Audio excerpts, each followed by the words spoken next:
Do you know the important differences between a Mexican migrant worker and a South African migrant worker? Let's talk about it. First, let's talk about where they come from. Did you know that Mexican people had half of their land taken by the United States? I'm amazed that people don't know this, but think of every city in the United States, Southwest, that has a Spanish name. That used to be Mexico. You know how Trump is saying he wants to take Greenland, how he wants to annex Canada? That's essentially what the United States did to much of Mexico. We have California, Wyoming, Nevada, Utah, Arizona, parts of Wyoming. I can't even remember all of them. Sometimes Mexican people like to say, we didn't cross the border crossed us. Now let's talk about where South African people come from.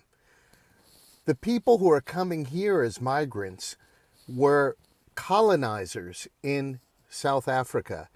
And during the apartheid system, black people had their citizenship taken away from them, and the country was run by white colonizers.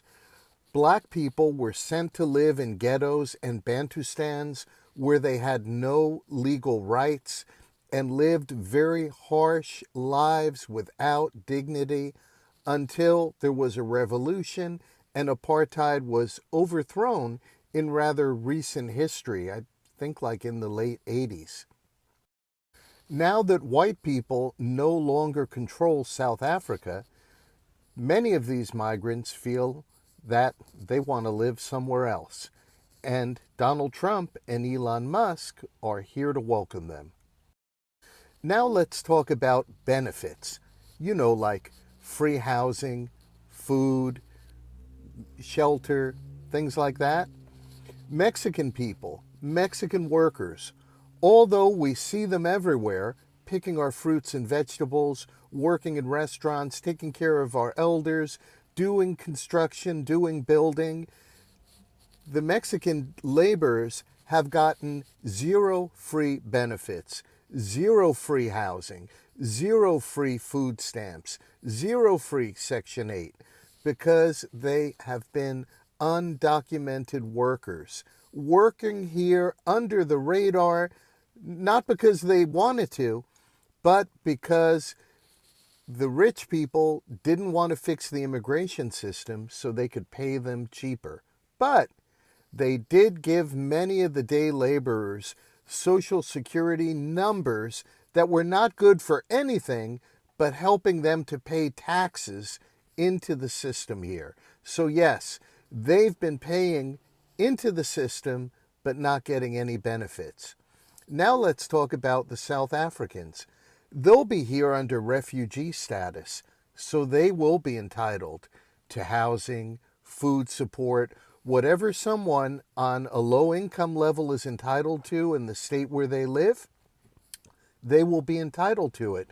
And perhaps more. I don't know what the deal is that Donald Trump has set up for them, but they will be like the Venezuelan people that were here. The Venezuelan people also had a protected status. They were here legally because the United States had caused with sanctions, starvation, and, a humanitarian crisis in the United States' attempts to throw out a so-called socialist government the United States didn't like. So the South African immigrants will get these benefits that MAGA people like to talk a lot about. But understand, the Mexican day laborers, the Mexican migrant workers, never received these benefits, but paid into the system. These are just things that, no matter what your opinion on immigration is, that I wish all American people, all United States citizens, I just wish people understood that. To the 50 Afrikaners who fled to the US, calling themselves refugees. You are not refugees. You are just a case study of white flight dressed up as martyrdom. You're not escaping violence. You're escaping equality. South Africa didn't chase you away. You ran. Yes, South Africa is one of the most violent countries in the world. Yes, brutality exists. But let's be honest, violence affects all communities, not just white farmers. Black, colored, Indian, and yes, white people are all targets of a national crime crisis. What we have is a breakdown in safety, not a white genocide. This is not ethnic cleansing, it's criminal collapse, and running to the US won't fix it. You are part of a 7% minority, but somehow still manages to control over 70% of the wealth. That is not persecution, that's privilege on a guilt trip. And let's be real, if we tried to relocate just half of the Afrikaans population, it would take decades, billions in logistics, and you'd still end up culturally homeless in a country that don't want your apartheid baggage. You're not brave, you're not victims. You're scared of a world where you don't get to be in charge, and that makes the rest of the Afrikaans community cringe, because you make us look weak. South Africa is broken, and it's our problem to solve. So if you don't have the spine to do so, stay gone. Mos makwala ileng Amerika ke makwako hekilisi. Abakenda silo.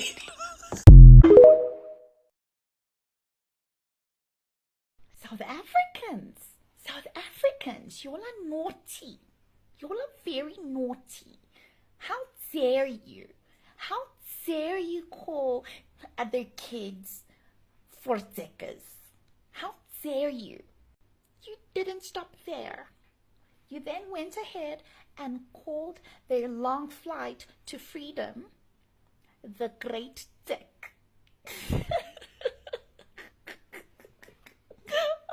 I welcome the white South Africans. Did you notice something about the South white Africans when they came in? And these are the type of people that Trump wanted. It's not based off color, y'all. It's for me, is this. These people came in with our flag. The Democratic Party, are continually under Biden. They have let in people who hate this country, who are talking about America needs to be burned to the ground, and they're burning our flags, but all in the name of their darker skin complexion. These white South Africans come in, all of them patriotic with the American flag. The Democrats don't want them here because they know they're going to vote for Trump, right? So they don't mind importing immigrants here that'll vote for Democrats, though. That's really what it's all about. Their hatred for white people. But we want people in this country that actually love America, right? If you don't love this country, then don't go here. And I tell anybody here, whether you're black, whoever you are, if you don't like the country, you got the freedom to leave. I don't know if they weigh one against the other that way. I mean, I do think it's not alleged discrimination that these people are facing in South Africa. I mean, the law there absolutely allows their property to be confiscated. They are subject to racial discrimination. Some have been subject to violence from some reports that I have read. And we're talking about 50-something people, and the people who seem to be angriest about this today had no problem with 20 million coming here. Some of the worst people in the world coming here, including gang members and so on and so forth. So I don't have a lot of sympathy for the folks who are outraged today after what happened to this country over the last several years, over 50-something people who are clearly being discriminated against in South Africa. But I think it's the reasoning for this, Allison. Oh, okay. So if you think about the history of South Africa, it being under an apartheid system, where I think it is 80% of the population that are Black Africans only own 4% of the land. That is because they were put in shanty towns and moved into areas where they had no rights. And so 30 plus years ago, they went through the apartheid system ended, and they reformed their constitution under the great leader of Nelson Mandela, and that allowed for a racial reconciliation, one that this country has yet to do, but South Africa did it, and they reformed their constitution, and part of that is that the people who are native to that land deserve their rightful land back. That is not what the afrikaners actually want to have happen, which are the white Africans. And so who are not originally from Africa who colonized South Africa also. And so that is what they are saying is discrimination. Now, if the Constitution in South Africa is discriminatory, they have their checks and balances in that land just like we do. And that is for them to, so if the Afrikaners don't actually like the land, they can leave that country. They are. They're leaving to come. No, they These can refugees even are go. coming here. They can actually even go to where their native land is, which is probably Germany. Are you or against them coming here? Holland. Are you yes. against them coming here? I'm against the hypocrisy of this No, administration. no, that's not the question. The question is, are you against them coming here? If there was actually a genocide happening, like there is in other places in Sudan, in the Congo, I'm not opposed for Congolese and for the Sudanese to come to Africa, just like I'm not opposed to Venezuelans and South Americans coming to America if they are fleeing and looking for asylum. What I am You're just these 50 people you're what I against. am against, it's not about being against them. What I am against is that they are being given special treatment when there is not a genocide happening in South Africa and they just don't like the law of the land. Well, So you know what but they tell that's no me? violence. There's South Africans are saying only 49 Afrikaner refugees on the first flight to America. Only 49, it's so few. But remember, in 2022, Charlize Theron reported that there were actually only about 44 Afrikaans speakers left in the world, which means they've actually gone up from 44 to 49. They found 5 more. That's an 11% population increase. In just 3 years, the Afrikaner population has exploded. Well done, guys.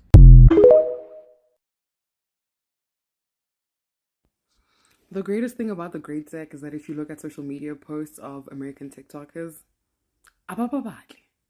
nobody wants them there. They ran away from imaginary persecution for being white and being Afrikaner to run directly into the arms of persecution for being Afrikaner.